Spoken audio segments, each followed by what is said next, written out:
오늘 이 새벽에 함께 은혜 받으신 하나님 말씀은 히브리서 10장 1절에서 10절까지 말씀입니다. 히브리서 10장 1절에서 10절까지 말씀으로 신약성경 362면 전후에 기록되어 있습니다.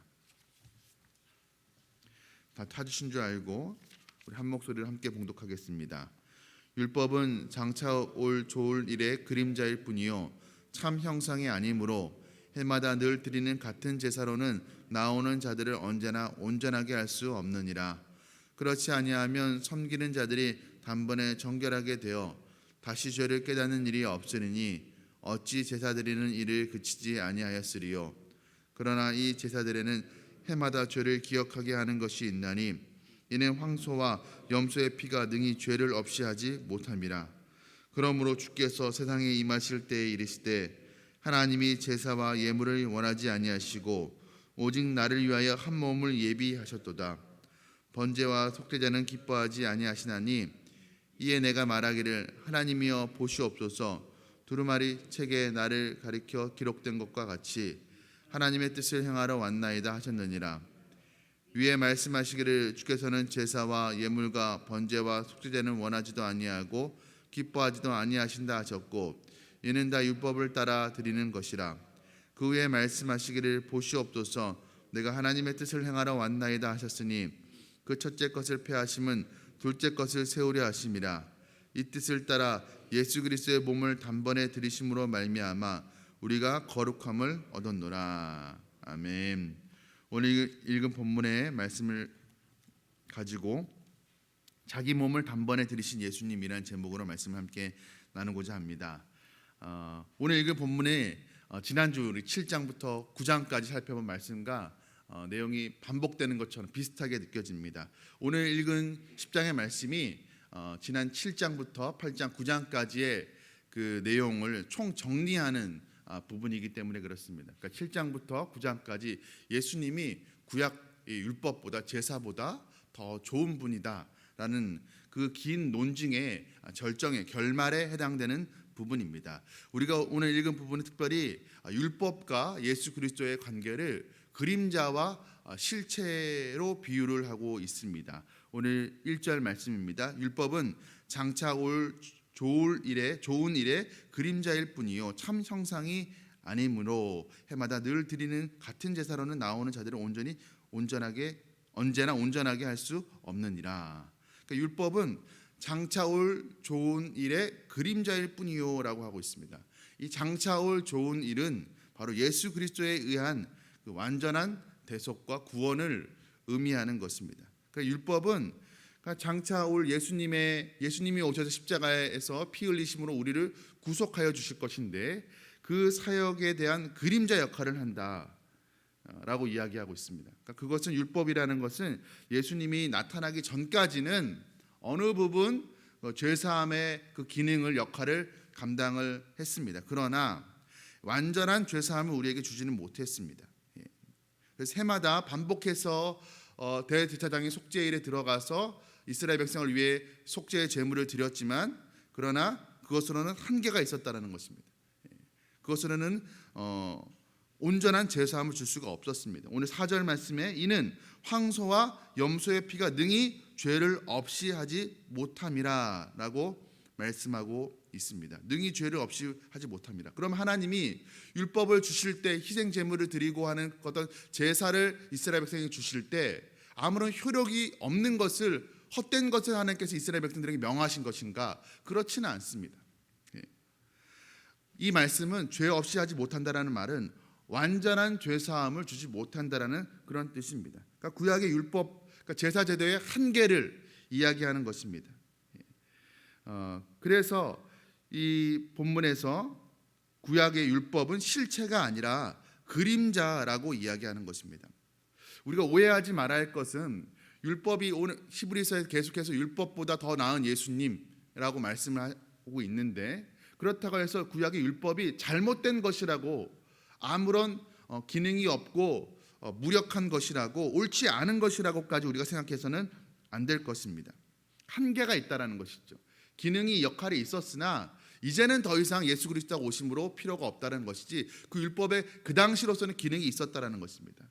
우리가 어릴 때 저도 이제 자녀들이 어릴 때, 지금보다 더 어릴 때 집에서 그림자 놀이를 했던 기억이 있습니다. 그림자 놀이는 아시죠? 형광등을 다 끄고 뭐 휴대폰 라이트나 켜서 작은 조명을 켜서 손가락을 벽에 이제 비추어서 하면 이제 그림자 모양이 되지 않습니까? 뭐 강아지 모양도 만들고 새 모양도 만들고 합니다. 그런데 그때 아이는 그 손가락이라는 실체를 보지 않고 그림자를 보고 그 실체가 어떤 모양일지 추측을 합니다. 마찬가지입니다. 율법이라는 것은 실체의 그림자라고 했습니다. 그러니까 율법을 봄으로 말미암아서 장차 올 실체, 예수 그리스도가 어떤 분이라는 것을 기대하게 하는 그런 역할을 율법이 했다라는 것입니다. 그리고 구약의 사람들이 기다렸던 그 율법이 가리키는 실체이신 예수 그리스도가 이제 불완전하고 한계가 있는 그 율법을 대신하기 위해서 이 땅에 오셨습니다. 오늘 본문 5절 말씀입니다. 그러므로 주께서 세상에 임하실 때 이르시되 하나님이 제사와 예물을 원하지 아니하고 오직 나를 위하여 한 몸을 예비하셨도다. 예수님께서 이 땅에 오실 때 하나님께서 예수님을 위해서 한 몸을 예비하셨다라고 합니다. 그러니까 예수님이 이 땅에 오실 때 영으로 오신 것이 아니라 몸을 입고 성육신 하셨습니다. 그 이야기를 하는 것입니다. 그런데 왜 성육신, 몸을 가지고 오셔야만 했습니까? 7절의 말씀에 이에 내가 말하기를 하나님이여 보시옵소서 두루마리 책에 나를 가리켜 기록된 것과 같이 하나님의 뜻을 행하려 왔나이다 하셨느니라. 하나님의 뜻이 무엇입니까? 하나님의 뜻이라는 것은 한계가 있는 구약의 율법이 이야기하는 어떤 짐승, 황소와 염소를 잡아서 제사를 지내는 그 제사로는 온전한 죄사함을 줄 수 없기 때문에 하나님의 인류를 향한 뜻은 무엇이었냐면 예수 그리스도가 몸을 입고 이 땅에 와서 그 몸으로 짐승의 몸을 대신하여서 십자가에서 피 흘려 주심으로 우리를 위한 희생 제물로 드려지는 것, 그것이 바로 하나님의 뜻이었습니다. 그러니까 예수님이 이 땅에 몸을 입고 오신 이유는 그 몸으로 짐승의 몸을 대신해서 희생 제물을 드리기 위함이라는 사실을 우리가 기억할 필요가 있습니다. 그러면서 이어지는 우리가 읽은 본문 5절부터 7절까지의 말씀은 사실 시편의 그 40편의 말씀을 인용한 것입니다. 그러니까 예수님이 자기 몸을 들여서 십자가에 드림으로 우리의 죄사함을 위한 희생 제물이 되셨다라는 그런 말씀인데, 사실 시편의 말씀을 인용한 것은 무엇이냐면 예수님이 이렇게 이 땅에 오셔서 우리 위해 십자가에 죽으신 것은, 희생 제물이 되어 주신 것은 이미 구약 시대부터 예언된 것이고 예수님의 십자가 대속의 그 사건으로 말미암아 구약의 말씀이 실제로 성취된 것이다라고 지금 히브리서 기자는 이야기하고 있는 것입니다. 여러분, 우리가 기억해야 될 것은 예수님이 십자가에서 자기 몸을 들여서 피 흘리심으로 우리가 죄사함을 얻었다라는 것입니다. 우리가 하나님 앞에 죄사함 얻은 것은 그저 하나님께서 죄 없이 해줄게, 내가 그냥 나를 믿으면 내가 그냥 죄 없이, 내가 하나님이니까, 내 전능한 하나님이니까 죄 없다고 쳐줄게, 그렇게 해서 우리가 죄사함을 입은 게 아니라는 것입니다. 그냥 예수님, 하나님께서는 우리의 죄사함을 그냥 선포하신 것이 아닙니다. 그 과정 가운데 어떤 일이 있었냐, 예수님이 친히 몸을 입고 이 땅에 오셔서 자기 몸을 십자가에서 찢으시고 피 흘리시는 그 제사를 지내심으로 우리의 죄를 사해 주셨다는 사실을 기억해야 될 것입니다. 예수님이 십자가에서 드리신 그 제사, 그 제사의 특징에 대해서, 그 제사의 결과에 대해서 이어지는 10절 말씀을 이렇게 이야기하고 있습니다. 이 뜻을 따라 예수 그리스도의 몸을 단번에 드리심으로 말미암아 우리가 거룩함을 얻었노라. 구약의 짐승을 잡아서 해마다 드리는 제사와 예수님이 자기 몸을 찢으시고 십자가에서 찢으시고 드리신 그 제사와 가장 큰 차이는 무엇이냐? 구약의 제사는 해마다 짐승을 잡아서 드려야 됐지만 예수님의 제사는 단번에 드리신 제사입니다. 한 번으로 족한 제사입니다. 구약 시대에는 해마다 짐승을 잡아서 속죄 제물로 드려도, 희생 제물로 드려도 한계가 있는, 완전한 죄 사함을 줄 수 없는 그런 제사였습니다. 그러나 예수님께서 때가 되어서 이 땅에 오셔서 자기 몸을 가지고 드리신 제사는 단 한 번이면 족하였습니다. 한 번의 피 흘리심으로 모든 인류의 죄를 다 속하여 주셨습니다. 두 번 다시 반복되지 않아도 될 만큼 확실하고 완벽한 죄사함을 주는 제사였기 때문에 그렇습니다. 그 결과로 우리가 얻은 것이 무엇입니까? 10절 하반부에 우리가 거룩함을 얻었노라라고 이야기하고 있습니다. 우리가 거룩함을 얻게 되었습니다.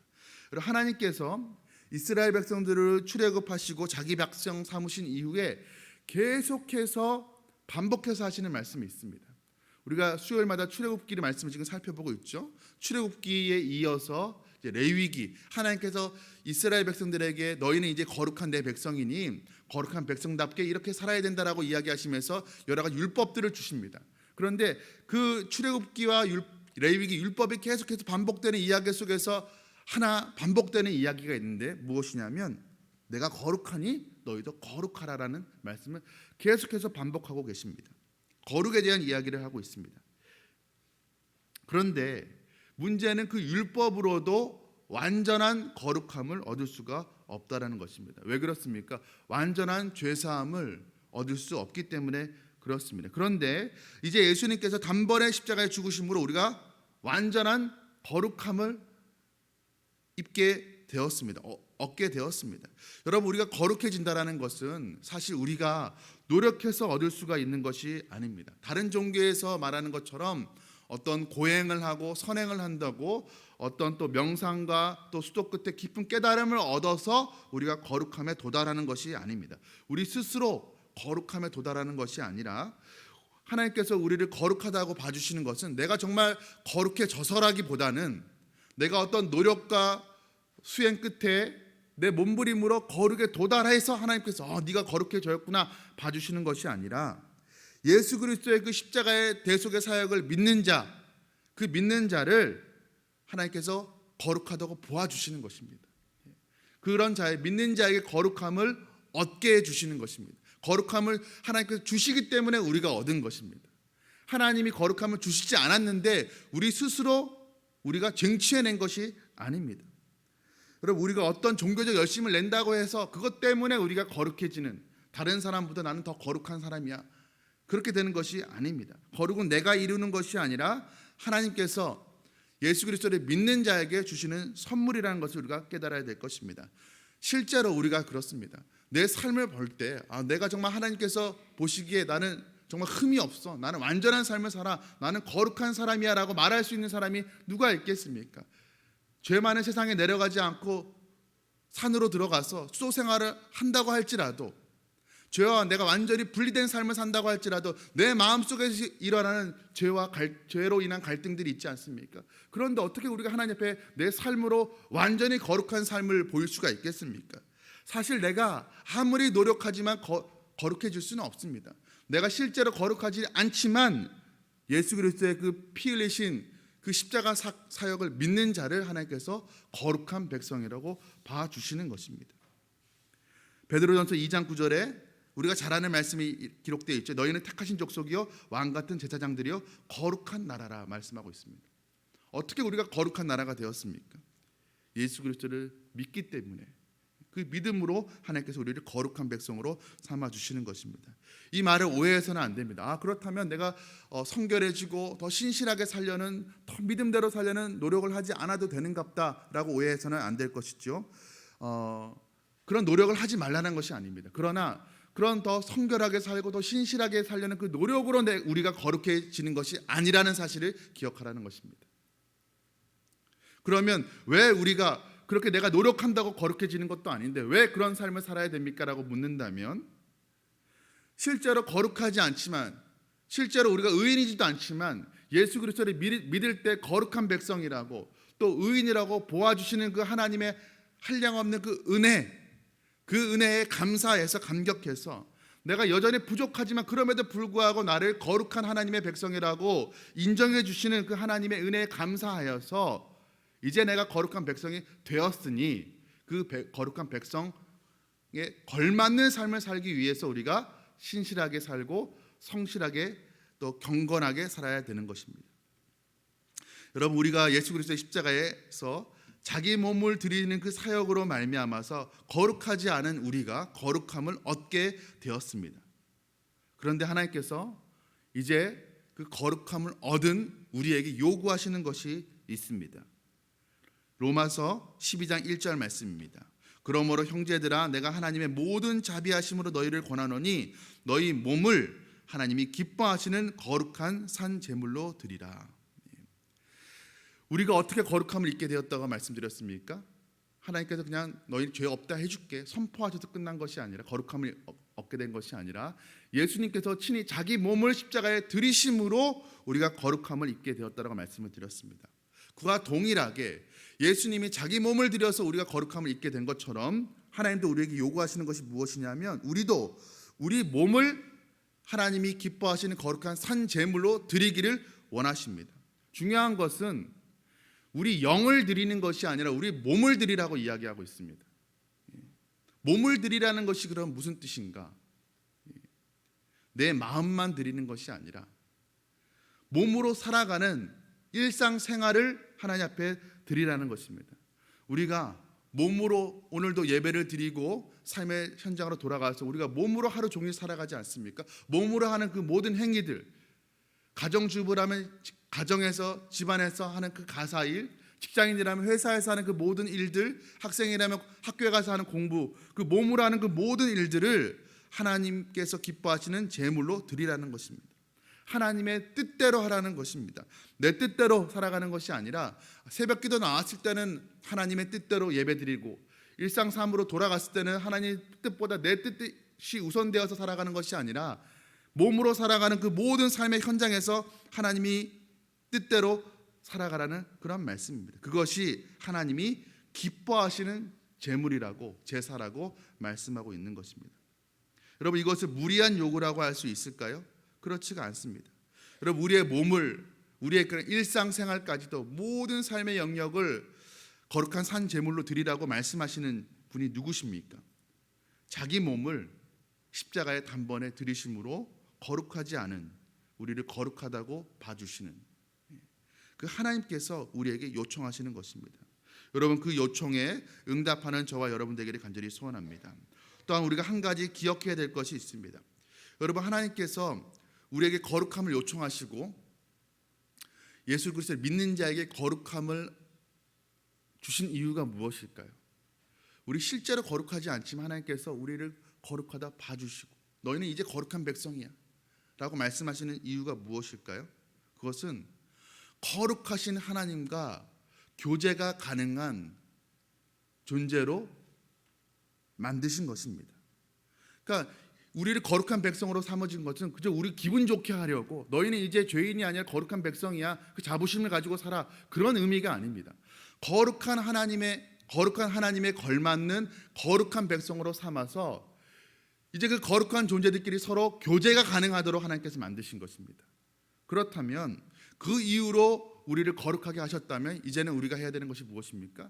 그 거룩한 하나님과 거룩한 백성된 우리가 날마다 하나님 앞과 교제하는 삶을 살아가야 됩니다.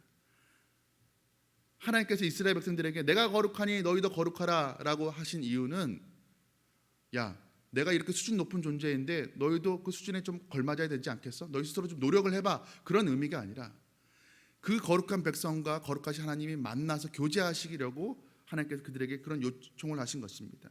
그렇다면 그 이유를 우리가 알았다면 이제는 하나님과 날마다 교제하는 삶을 살아가야 될 것입니다. 어떻게 눈에 보이지 않는 하나님과 교제할 수 있단 말입니까?